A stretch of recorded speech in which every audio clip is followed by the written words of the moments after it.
원장님, 인문뼈 이식은 왜 해야 되는 거예요? 필요한 경우가 있고 필요하지 않은 경우들이 있어요. 그러니까 필요하지 않은 경우들은 뭐냐면 젊은 환자분들 뭐 이를 빼야 된다, 충치 너무 심해서, 아니면 외상 뭐 부러져서 뺀다든지, 이렇게 주위의 치조골이 손상되지 않은 경우라면은 사실 뼈 이식은 필요 없어요. 그냥 바로 심어주면 돼요. 뼈 이식이 필요한 경우란 뭐냐면 치주염이나 어떤 염증으로 해서 치아를 이제 발치하게 되잖아요. 그런 경우에는 주위의 뼈들이 많이 소실돼 있어요. 많이 없어져요. 그러면 그 소실된 뼈를 임플란트를 심으면서 이렇게 주위를 보강을 해줘야 돼요. 뼈의 형태를 다시 재건해줘야 돼요. 그렇게 하는 게 뼈 이식의 목적이고요. 또 이를 뽑고 나서 되게 시간이 많이 지났어요. 그러면 뼈가 많이 없어지거든요.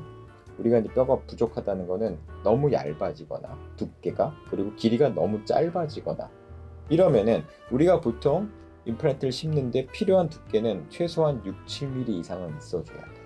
두께가, 폭이, 그리고 길이는 뭐 10mm까지 있으면 좋아요.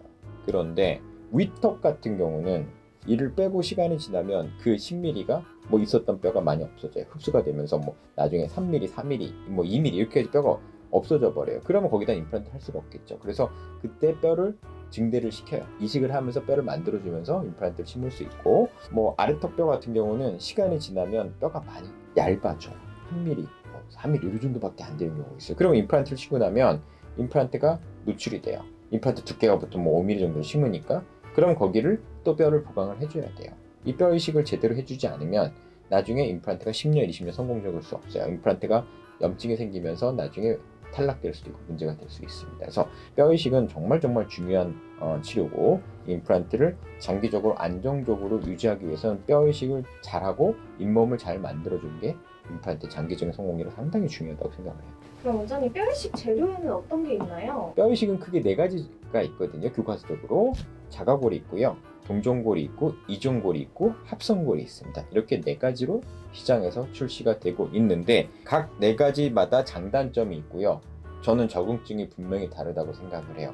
이것을 그때그때 맞는 좋은 재료를 선택해주는 것이 임플란트 장기적인 성공률에 중요할 수 있고, 모든 경우에 다 만족하는 재료는 저는 없다고 생각해요. 뼈 이식을 해야 되는 목적이 무엇냐에 따라서 선택을 잘 해야 되거든요.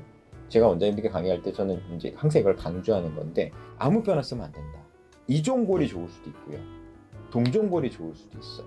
필요하다면 같이 써야 될 수도 있어요. 임플란트에 내가 뼈 이식의 목적이 무엇냐에 따라서 잘 선택을 해야 되거든요. 저는 강의할 때 제가 항상 얘기하는, 뼈 이식의 목적이 뭐냐라고 하면 2가지를 저는 얘기를 합니다. 뼈를 만들고 싶으냐, 아니면 임플란트 주위에 공간을 만들고 싶으냐. 이 2가지에 따라 선택의 기준이 달라져요.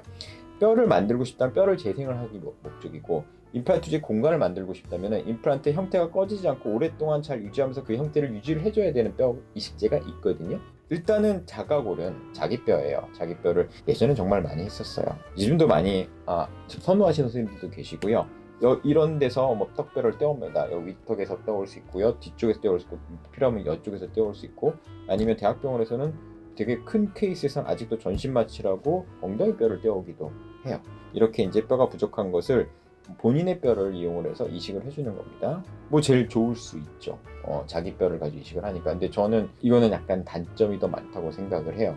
어떤 단점이 있냐면, 일단 임플란트 하기 위해서 다른 부위, 이 부위를 심는데 이 다른 부위에 또 수술을 해야 돼. 거기에서 뼈 떠오는 게 상당히 힘들어요. 많이 붓고요. 그 다음에 자가골은요, 뼈가 재생이 되는 데는 좋은데 장기적으로 보면 좀 많이 흡수가 돼요.